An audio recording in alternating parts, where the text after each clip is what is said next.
Sabi nga nila, papunta pa lang tayo sa exciting part. Habang nandyan yung mga sindikatong yan, hindi mauubos yung drogang yan.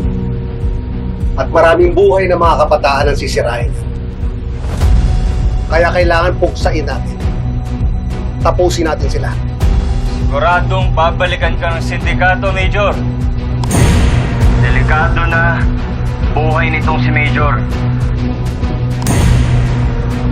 Biyak na may patong sa ulo yan. Na para bang walang pamilya. Baka madamay sa gulo mo. Major, meron ka na bang naisip na paraan para ma-expose yung mga sindikato? Alam mo, Andrew,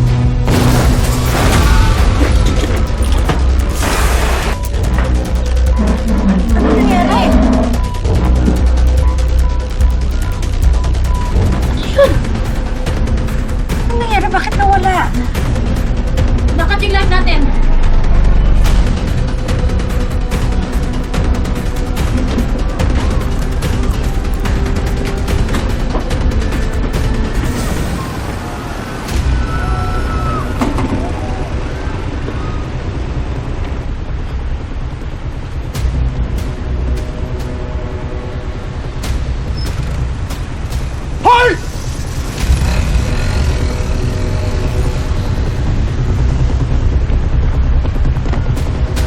Pinasabog yung gulong! Kaloka, sino yun?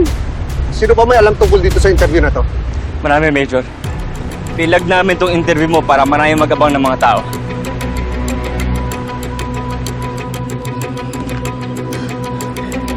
Huwag mo.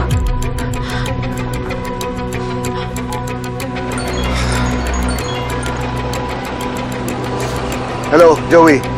Anak, Hello, Tay. Gel, kamusta ka po? ayos na kami. Sigurado ka po? Si Andrew. Okay lang, wala nasaktan sa amin. Ayos na kami. Miguel, umuwi ka na! Umuwi ka na, dili! Sige, pauwi na ako. Ingat ka po, Tay. Bakit nangyari?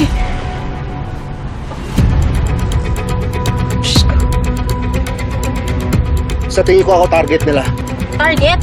Bakit hindi kayo pinasok sa bus? Hindi kayo sinugod? Warning siguro. Para hindi ako magsalita. Wala baka kasali tayo dun sa winawarningan, Andrew.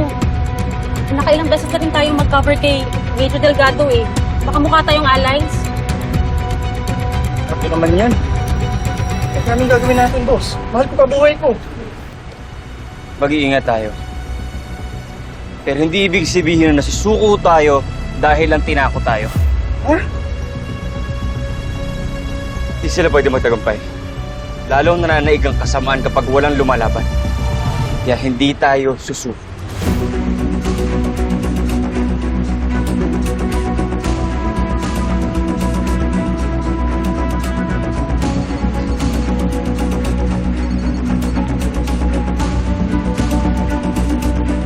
Hello, ate.